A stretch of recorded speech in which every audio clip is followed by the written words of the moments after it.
जोहार साथियों।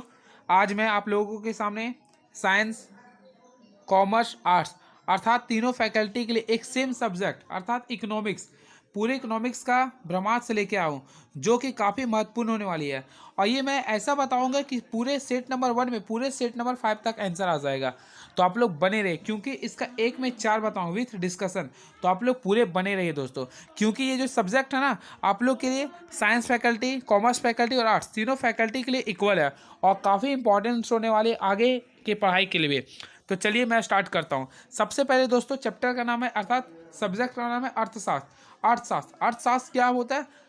Science of wealth is called है इकोनॉमिक्स। तो इकोनॉमिक्स क्या होता है ना, साइंस अर्थात wealth of science is called है इकोनॉमिक्स। और इसे हम लोग इकोनॉमिक्स का पिता हम लोग किसे कहते हैं? एडम स्मिथ को कहते हैं। हमेशा ये क्वेश्चन बनता है दोस्तों, इकोनॉमिक्स का पिता किसे कहते हैं? एडम स्मिथ को बोलते हैं। ये क्वेश्चन 110% बनेगा, तो इसे आप लोग रखिए। तो चलिए मैं स्टार्ट करता हूँ with operation. First of all question, दो वस्तुओं एक्स तथा वाई के लिए उत्पादन संभावनाएं इस प्रकार दी गई है। दोस्तों सबसे पहले मैं एक बता देता हूँ, देखिए वक्र में बना रहा हूँ, देखिए ध्यान दीजिएगा। ये एक्स एक्सिस होता है, ये वाई एक्सिस होता है। तो इसमें देखिए जीरो से लिख रहे हैं हम लोग, एक्स को हमेशा नीचे से ले रहे हैं, ठीक है दोस्तों ध्यान दीजिएगा।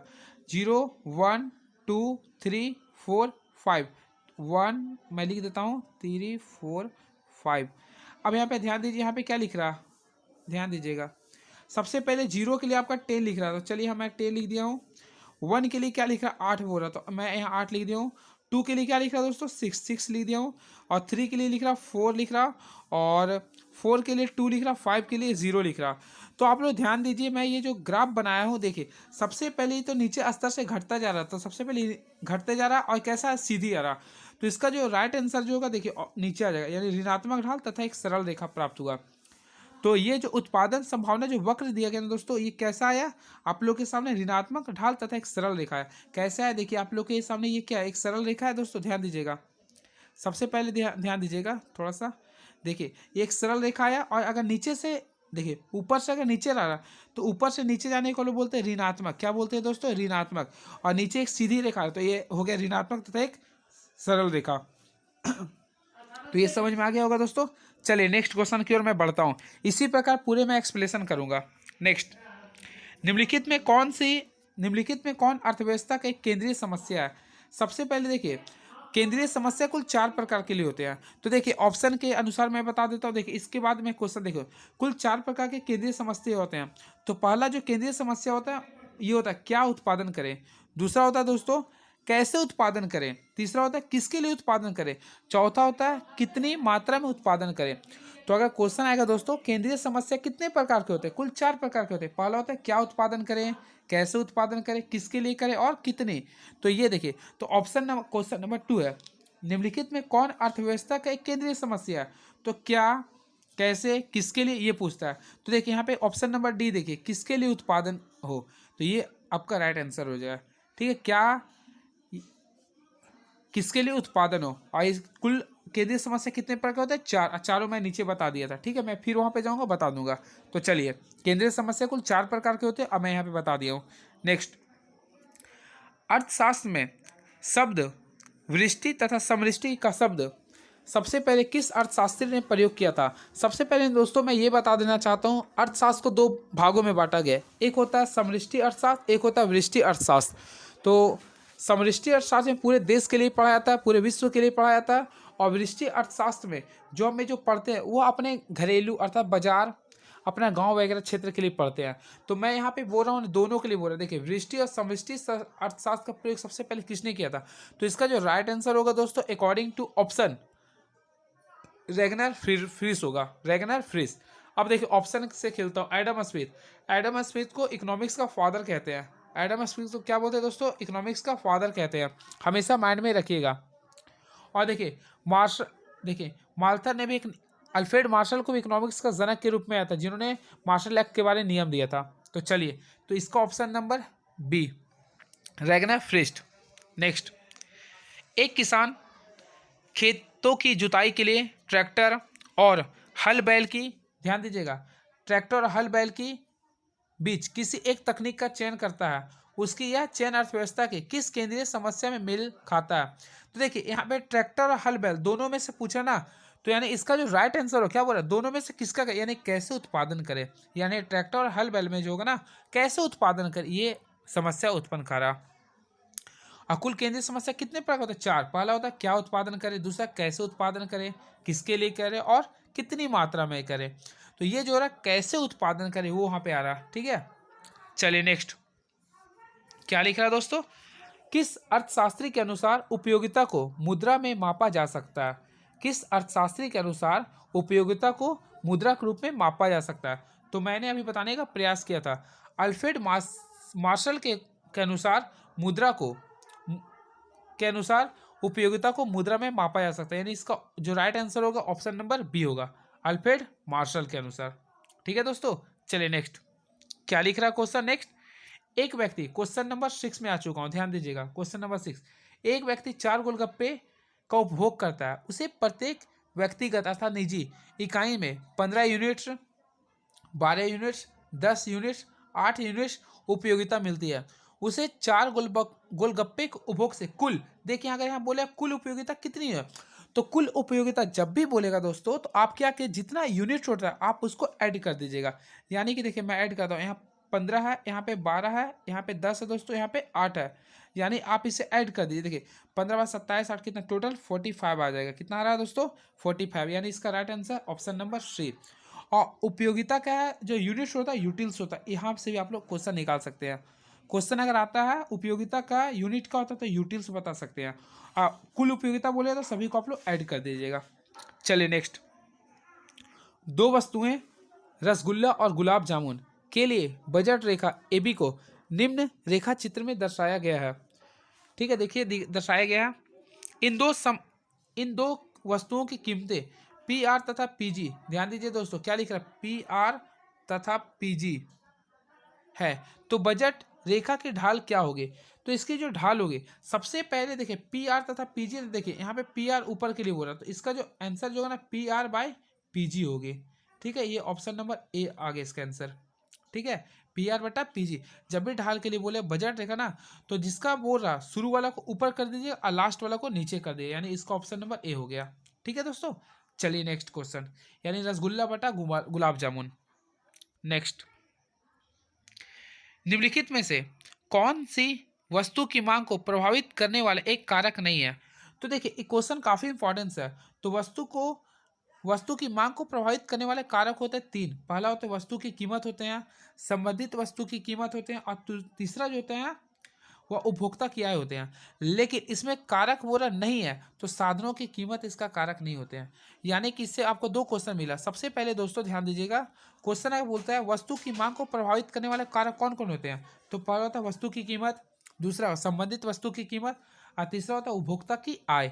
ठीक है, तो इसका ऑप्शन नंबर डी हो गया जो साधनों की कीमत से है। नेक्स्ट, यदि वस्तु X की कीमत कम होने से वस्तु Y की मांग कम हो जाती है, ध्यान दीजिए वस्तु की कीमत X की कीमत कम होने से वस्तु की मांग क्या और Y कम हो जाती है, तो इन 2 वस्तुओं को क्या कहेगा। देखिए आप लोगों का कहने का अर्थ हो रहा है दोस्तों, मान लीजिए कोई 2 शॉप लेता है, एक मान लीजिए कि शॉप ले लक्स ले लिए और एक मान लीजिए शॉप ले ली पियर्स ले लिए।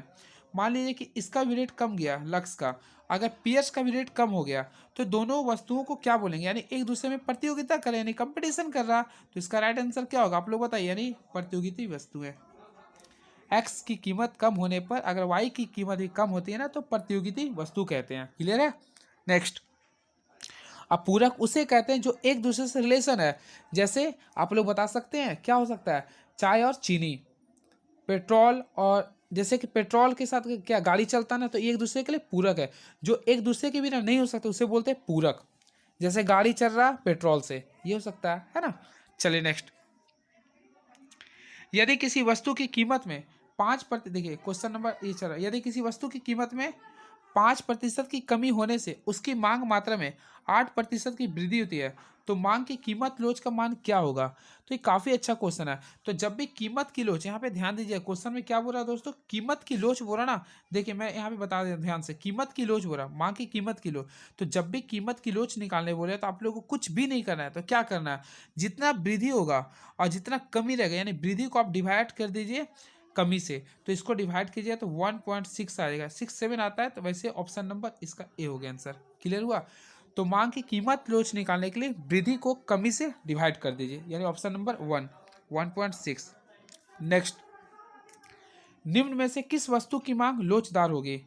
तो निम्न में से किस वस्तु की मांग लोचदार होगी? तो देखिए, सबसे पहले लोचदार किसे कहते हैं, क्या आप लोगों को पता है? चलिए, बहुत बढ़िया बात है, अगर पता है तो, अगर नहीं जानते तो सीखिए। लोचदार मांग उसे कहते हैं, देखिए, कीमत में वृद्धि से अगर प्रति उपयोगिता में कमी आती है, ध्यान दीजिएगा मैं जो बोल रहा हूँ, क्योंकि इंपॉर्टेंस कंसेप्ट दे रहा हूँ। अगर किसी वस्तु की कीमत में वृद्धि हो रही है, कीमत में अगर वृद्धि हो रही है, ठीक है दोस्तों, कीमत में वृद्धि हो रही है तो उपयोगिता में कमी आ रही है, उपयोगिता में कमी आ रही, उपयोगिता, हाँ जो भी है, अगर इसमें कमी आ रही है तो इसे बोलेंगे लोचदार। जैसे एग्जांपल है, मैं लेता हूँ इसी ऑप्शन से, देखिएगा, ध्यान दीजिएगा।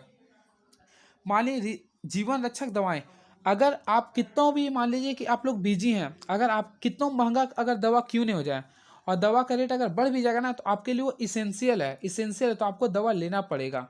कितनों बढ़ भी जाएगा ना, तो आपको लेना पड़ेगा। तो ये तो हो नहीं सकता है, कीमत बढ़ रहा तो भी आपको लेना पड़ेगा, यानी आपके लिए मस्ट भी इंपॉर्टेंट है ये। नमक, नमक के बिना भी आपका कोई काम नहीं हो सकता, यानी नमक में भी ये उपयोगिता नहीं होगा। माचिस, माचिस का कितना रेट बढ़ जाएगा तो आपको लेना पड़ेगा, तो लेना पड़ेगा, ये सब कंपलसरी है। लेकिन रेफ्रिजरेटर की बात किया जाए ना, तो रेफ्रिजरेटर का कीमत बढ़ता है ना, तो इसको उपयोगिता कम जाती है, क्योंकि ये ज़रूरी नहीं है, must be not important. So it's answer भी रेफ्रिजरेटर। क्लियर हो गया दोस्तों? तो वस्तु की मांग लोचदार किसी होगी? रेफ्रिजरेटर के। और लोचदार मांग उसी की होती है ना जिसमें किसी वस्तु की कीमत में वृद्धि होने से उसकी उपयोगिता में कमी आती है। जैसे किसी वस्तु के, मान लीजिए पूरा टीवी का, मान लीजिए पूरा रेट उसका बढ़ गया, तो देखिएगा ना उसका उसका खरीदारी तो कम जाएगा। लेकिन नमक का, दूध का, जो हम लोग डेली यूज करते हैं, उसका दैनिक जीवन में जिसका डेली यूज करते हैं ना, उसका कितना भी मांग क्यों नहीं बढ़ जाए, उसका हमेशा यूज होते रहेगा, तो उस पर लोचदार मांग नहीं होगी। तो इसका right answer refrigerator. Next question ध्यान दीजिएगा। निम्न रेखा चित्र में मांग रेखा ए बी के बिंदु जी पर मांग की लोच क्या होगी? तो ये क्वेश्चन थोड़ा सा डिफरेंट दिया दोस्तों, क्योंकि इसमें रेखा चित्र नहीं दिया। फिर भी मैं आप लोगों को चाहता हूं कि एक रेखा चित्र से संबंधित, यानी देखिए, एक से कम, एक से अधिक, या जीरो वाले जो ना, वो मैं कंसेप्ट बता देता हूँ। देखिए, जब भी बोलेगा रेखा चित्र वाले क्वेश्चन मांग की लोच का, तो एक कंसेप्ट बता, तो ध्यान दीजिएगा, मैं यहाँ बता रहा हूँ, देखिएगा ध्यान, बहुत ही इंपॉर्टेंस है। सबसे पहले देखिए, मांग की लोच का मैं ग्राफ बना रहा हूँ, इस टाइप से रहेगा दोस्तों। यहाँ पे आपका ये एक्स होता है, ये ओ रहेगा, यहाँ पे ये वाई एक्सिस रहेगा। देखिए ध्यान दीजिएगा, बहुत इंपॉर्टेंस कंसेप्ट मैं दे रहा हूँ, बहुत इंपॉर्टेंस दे रहा हूँ। देखिए ध्यान दीजिएगा, सबसे पहले ये देखिए, ऊपर से नीचे रहा ना, तो ऋणात्मक बोलेगा, सरल रेखा है। अगर यहाँ पे ध्यान दीजिएगा, अगर आपका यहाँ पे मान रहता, ऊपर में अगर मान जी का मान कोई देता है, जी का मान अगर ऊपर आता, तो इसके बोलेंगे एक से अधिक। अगर यहाँ पे कुछ बोले ना, तो इसे बोलेंगे एक से अधिक। क्या बोलेंगे दोस्तों? एक से अधिक। अगर बीच में वैल्यू दे रहा, तो इसको बोलेंगे एक के बराबर, यानी इक्वल टू 1। लेकिन अगर जी यहाँ पे दे रहा, तो बोलेंगे एक से कम, एक से कम। यहाँ पे क्या बोलेंगे दोस्तों? जी का वैल्यू क्या होगा? एक से कम। अगर बोले जी कम वैल्यू एक से कम कहाँ पे होगा? तो सबसे नीचे होगा। और बोलेगा कि बराबर कहाँ होता है? एक, तो बीच में होता है। और सबसे अधिक कहाँ पे होता है दोस्तों? तो ऊपर होता है। तो ये कंसेप्ट आप लोग हमेशा ध्यान में रखिएगा, ठीक है? इसका स्क्रीनशॉट आप लोग कर लीजिए। तो देखिए, मैं आता हूँ टॉपिक पे, क्या लिख रहा है दोस्तों, ध्यान दीजिए क्या लिख रहा है। देखिए, निम्न रेखा चित्र में मांग रेखा ए बी की बिंदु जी पर मांग की लोच क्या है? मान लीजिए कि क्वेश्चन इस टाइप से रहता है, मान लीजिए इस टाइप से है, और यहाँ पे मान लीजिए कि बीच, यहाँ पे ध्यान दीजिएगा, थोड़ा सा इंपॉर्टेंस एमसीक्यू है। मान लीजिए कि जी यहाँ पे रहता है दोस्तों, तो बताइए इसकी मांग की लोच क्या होता है? अगर यहाँ पे रहता है तो इसकी आंसर क्या होता है? एक से अधिक। बाई चांस अगर मान लीजिए कि जी का वैल्यू यहाँ होता, थोड़ा सा मिस्टेक हो रहा, ध्यान दीजिएगा, मान लीजिए कि दोस्तों जी का वैल्यू यहाँ पर है, तो यानी कि एक के बराबर, देखिए एक होता। और बाई चांस मान लीजिए कि, ध्यान दीजिएगा काफ़ी इंपॉर्टेंस है, और मान लीजिए बाई चांस जी का वैल्यू यहाँ होता, तो क्या लिखते? एक से कम। ये तीनों कंसेप्ट समझ में आ गया? तो चलिए नेक्स्ट क्वेश्चन की ओर मैं बढ़ता हूँ। इस प्रकार मांग की लोच निकालते हैं। एक में 4 मिल रहा आप लोगों को। नेक्स्ट, किस प्रकार की वस्तु की कीमत बढ़ने पर उपभोक्ता उस वस्तु की अधिक मात्रा खरीदना चाहता है? क्या बोला? किस वस्तु के, ध्यान दीजिए, किस वस्तु की कीमत बढ़ने पर उपभोक्ता उस वस्तु की अधिक मात्रा में खरीदना चाहता है? तो देखिए, इसका जो आंसर जो होगा दोस्तों, गिफिन वस्तु है। यानी कि देखिए, इसका राइट आंसर होगा गिफिन वस्तुएं। तो गिफिन वस्तुओं की कीमत बढ़ने पर उपभोक्ता उस वस्तु की अधिक मात्रा खरीदना चाहता है। क्लियर है? चलिए नेक्स्ट, गिफिन वस्तुओं को घटिया वस्तु भी कहते हैं वैसे, जिसका यूज नहीं करते हैं। नेक्स्ट टाइम क्वेश्चन नंबर 14, यदि एक उपभोक्ता एक वस्तु पर, ध्यान दीजिएगा, इंपॉर्टेंट एमसीक्यू है ये, क्या लिख रहा है 14 नंबर, यदि एक उपभोक्ता एक वस्तु पर, थोड़ा मिस्टेक हो रहा है दोस्तों, यदि एक उपभोक्ता एक वस्तु पर अपनी आय का एक बड़ा हिस्सा खर्च करता है तो उस वस्तु का मांग क्या कहलाएगा। देखिए अगर ऐसा क्वेश्चन आता क्या कहलाए तो बेलोचदार कहलाए। क्या कहेगा दोस्तों, बेलोचदार। ठीक है, इसका राइट आंसर क्या होगा, बेलोचदार। तो बेलोचदार यहाँ पे क्वेश्चन आता है किससे कहता है। देखिए बेलोचदार का कंसेप्ट आप लोग समझ जाइए, क्लियर हो जाएगा। क्या बोला, यदि एक उपभोक्ता एक वस्तु को अपनी आय पर, क्या लिख रहा, अपनी एक वस्तु पर अपनी आय का एक बड़ा हिस्सा खर्च करता तो उस वस्तु की मांग क्या कहलाएगा, बेलोचदार होगा। ठीक है, यानी कोई व्यक्ति अगर किसी वस्तु पर अपनी आय का बड़ा हिस्सा खर्च करता है तो उसे बोलेंगे बेलोचदार। ठीक है, नेक्स्ट, अगर कोई खर्च नहीं करे तो बोलेंगे लोचदार। ठीक है, इससे पहले मैं बताया था। नेक्स्ट, औसत स्थिर लागत का वक्र कैसा होता है। देखिए क्वेश्चन नंबर 15, तो औसत स्थिर लागत का जो वक्र होता है दोस्तों वह आयताकार होता है। यानी कि देखिए ये आयताकार इस टाइप से होता है औसत का, यानी आयताकार परवलयी होता है। परवलयी यानी कि देखिए इस टाइप से होता है। ठीक है, पाराबोला जो आकृति होता है ना, यानी पाराबोला आप लोग इस टाइप से बना सकते हैं या इस टाइप से भी होता है। तो इसका जो राइट आंसर, देखिए मैं रियल वे में बता देता हूँ। अगर क्वेश्चन आता है आयताकार परवलयी बनाइए तो देखिए आपको आयत का चित्र बना देना है और उसमें परवलय यानी इस टाइप से बना देना है। ठीक है, ये होगा आयताकार परवलयी, ये होता है औसत स्थिर लागत का वक्र। नेक्स्ट, परिवर्तित साधन का औसत उत्पादन बढ़ता है जब, तो इसका जो राइट आंसर होगा दोस्तों ऑप्शन नंबर ए, जब सीमांत उत्पाद और औसत उत्पाद से अधिक होता है। जब सीमांत उत्पाद जो है ना औसत उत्पाद से अधिक होता है तो यह बढ़ता है। चलिए नेक्स्ट, क्या लिख रहा, कुल उत्पादन अधिकतम होता है जब सीमांत उत्पादन का मान होता है। तो इसका जो राइट आंसर होगा 0, यानी ऑप्शन नंबर ए। कुल उत्पादन अधिकतम कब होता है, जब सीमांत उत्पादन का मान क्या होता है, 0 होता है। ठीक है दोस्तों, चलिए नेक्स्ट क्वेश्चन की ओर मैं बढ़ता हूं। क्या लिख रहा, कुल उत्पादन अधिकतम होता है जब सीमा मान होता है। देखिए यानी अकॉर्डिंग टू ऑप्शन क्या 0 हो गया। ठीक है, नेक्स्ट, यदि कुल उत्पाद, ध्यान दीजिए क्या लिखा है, यदि कुल उत्पाद टीपी तथा परिवर्तित साधन की मात्रा क्यू है तो औसत उत्पाद का सूत्र क्या होगा। ध्यान दीजिए क्या बोल रहा, औसत उत्पाद बोल रहा ना, तो औसत उत्पाद का जो सूत्र होगा दोस्तों, देखिए क्या बोल रहा, टीपी तो कुल उत्पाद, ध्यान दीजिएगा, थोड़ा सा ध्यान दीजिए, जरूरी है ये क्वेश्चन।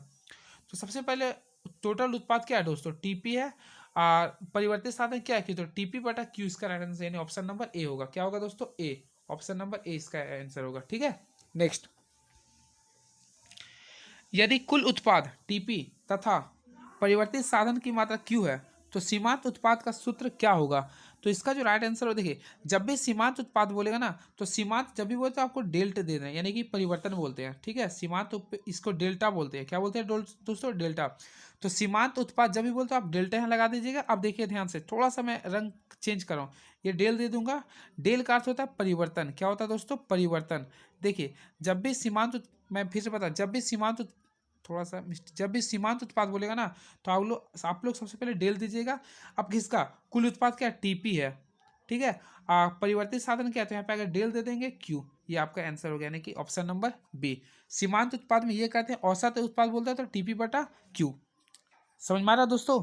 चलिए नेक्स्ट, जब औसत लागत, ध्यान दीजिए, जब औसत लागत सीमांत लागत से कम होता है, जब औसत लागत सीमांत लागत से कम होता है तो औसत लागत क्या होगा। तो इसका सिंपल वे में जो राइट आंसर होगा बढ़ती है। ठीक है, इसे याद कर लीजिएगा आप लोग, जब औसत लागत सीमांत लागत से कम होगा ना तो औसत लागत क्या होगा, बढ़ेगी। नेक्स्ट, परिवर्तनशील अनुपात का नियम उत्पादन के कितने स्तर को व्याख्या करता है। तो इसका जो राइट आंसर होगा दोस्तों टोटल तीन स्तर को ये व्याख्या करता है। नेक्स्ट, अल्पकालीन औसत लागत वक्र का आकार कैसा होता है। तो अल्पकालीन जो होता है ना उसका जो आकार होता है यू के आकार का होता है, यानी ऑप्शन नंबर बी।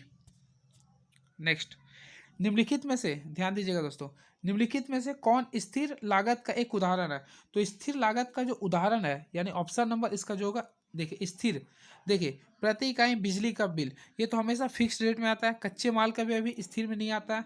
दैनिक में देखिए इसमें क्या होगा दोस्तों, देखिए इसका जो आंसर होगा अस्थायी कर्मचारी का वेतन। कौन स्थिर लागत के एक उदाहरण, यानी देखिए अस्थायी कर्मचारी जो था उसका हमेशा जो है ना, यानी कि जो उनका जो इनकम जो था हमेशा फिक्स होता है। जैसे कोई रेलवे कर्मचारी है तो उसका एकदम मंथली फिक्स होता है। प्रति इकाई जैसे आप यूज करते हैं उसके अकॉर्डिंग बिल आपका आता है। दैनिक मजदूरी भी आपका घटते बढ़ता था। चलिए नेक्स्ट, औसत लागत तथा सीमांत लागत आपस में बराबर होती है जब औसत लागत क्या होती है, 24 नंबर क्या होगा, बढ़ती है। इसे ये तो ही मैं बताया था, यानी बढ़ती है। नेक्स्ट, किसी वस्तु की प्रति इकाई बिक्री में से एक उत्पादक को प्राप्त राशि की क्या कहलाती है, तो इसका आंसर जो होगा 25 का होगा दोस्तों। ध्यान दीजिएगा, ऑप्शन नंबर ए होगा, कुल आगम कहलाती है, कुल आगम। नेक्स्ट, कुल लागत, ध्यान दीजिएगा, सबसे पहले ध्यान दीजिए क्या लिख रहा है, कुल लागत, कुल स्थिर लागत तथा कुल परिवर्तनशील लागत में क्या संबंध है। तो आप लोग ध्यान दीजिएगा, सबसे पहले इसका जो राइट आंसर होगा मैं आप लोग को बता देता हूँ। देखिए यहाँ पे टीसी का जो वैल्यू होता है, यानी कुल लागत का जो फॉर्मूला होता है ना, TFC, यानी कि टोटल फिक्स रेट बटा टोटल वैलेंशियल कॉस्ट होता है, ये होता है। तो यहाँ पे किसका निकालने बोल रहा है दोस्तों, किसका निकालने बोल रहा है, देखिए टीएफसी का बोल रहा है क्या, नहीं। अगर मान लीजिए टीएफसी का वैल्यू निकालता हूँ, ध्यान दीजिएगा यहाँ पे इंपॉर्टेंट सही है, मैथ्स जैसा आ गया। मान लीजिए आपको टीएफसी का वैल्यू निकालना, तो क्या लिख सकते हैं, टीएफसी बराबर क्या लिख सकते हैं, टोटल कॉस्ट लिखे ना, टोटल कॉस्ट, ये प्लस है तो माइनस होगा टीवीसी, यानी कि option number D option. Clear है दोस्तों। चलिए नेक्स्ट, ध्यान दीजिएगा ये सब कंसेप्ट वाली चीज़ है। नेक्स्ट, जब किसी वस्तु की मांग में वृद्धि होती है लेकिन पूर्ति में कोई परिवर्तन नहीं होता है, तब संतुलित कीमत में क्या होती है। काफी महत्वपूर्ण क्वेश्चन है ये। तो ऐसा क्वेश्चन अगर देखिए क्या लिखा है, जब किसी वस्तु की मांग में वृद्धि हो रही है लेकिन पूर्ति में कोई परिवर्तन नहीं है, तो देखिए जो जो मांग में, अगर ध्यान दीजिएगा आप, वस्तु की अगर मांग में वृद्धि हो रही है ना, तो वही होगी संतुलित कीमत में भी वृद्धि होगी, यानी ऑप्शन नंबर बी। यानी इसका कंसेप्ट होता है, अगर वस्तु की मांग में वृद्धि हो रही है तो संतुलित की कीमत में भी वृद्धि होगी, यानी ऑप्शन नंबर बी। नेक्स्ट, यदि क्वेश्चन क्या लिख रहा है, यदि किसी वस्तु की मांग डी तथा पूर्ति एस हो तो संतुलन बाजार की शर्त क्या होगी, दोनों बराबर होगी। देखिए सबसे पहले संतुलन बोल रहा, संतुलन का अर्थ क्या होता है, इक्वल। तो यानी कि डी बराबर क्या होगा दोस्तों, एस होगा, यानी ऑप्शन नंबर ए होगा, ऑप्शन नंबर ए होगा। क्यों होगा वो भी मैं बता दिया हूँ आप लोगों को, यानी इसका राइट आंसर ए होगा, दोनों बराबर है। ठीक है।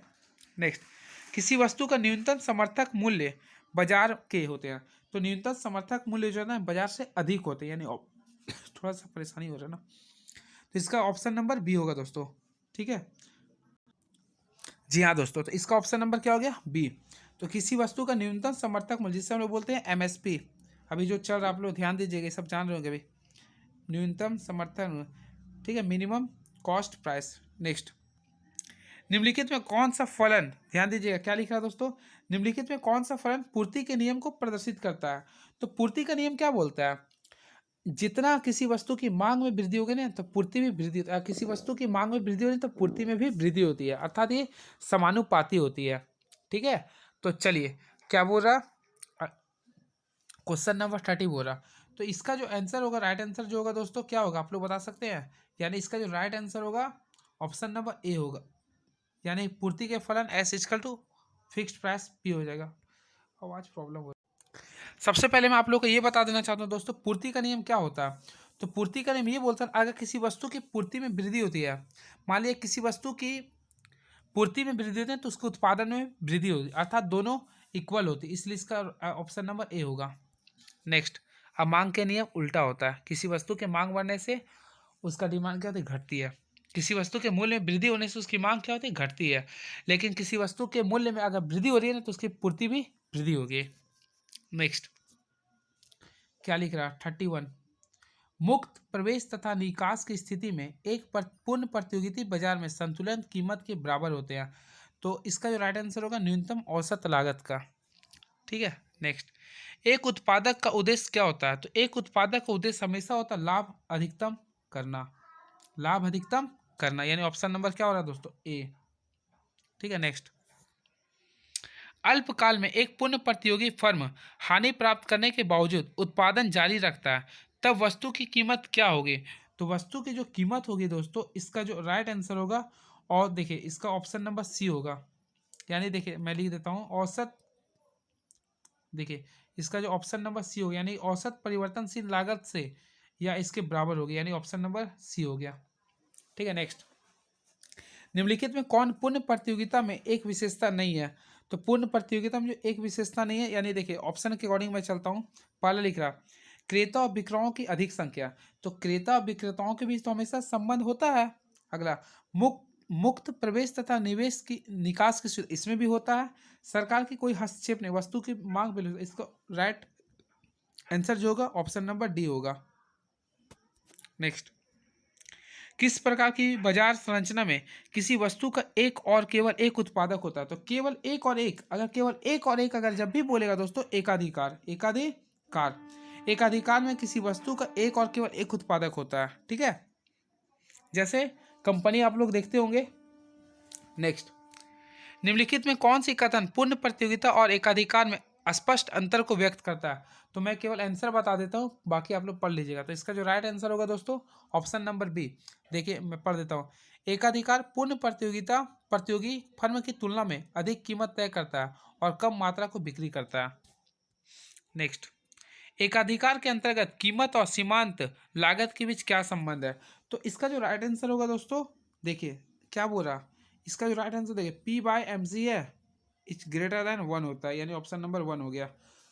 नेक्स्ट, निम्नलिखित में से किस बाजार संरचना में कीमत और सीमांत लागत में समानता पाई जाती है? तो समानता की बात कर रहा, तो समानता जब भी बोलेगा, जब भी बोले तो पूर्ण प्रतियोगिता बाजार में होगा। क्या होगा दोस्तों? पूर्ण प्रतियोगिता बाजार में। नेक्स्ट क्वेश्चन, अच्छा क्वेश्चन है ये, देखिए काफी इंपॉर्टेंट है ये क्वेश्चन, फिक्स आएगा भी मान लीजिए से।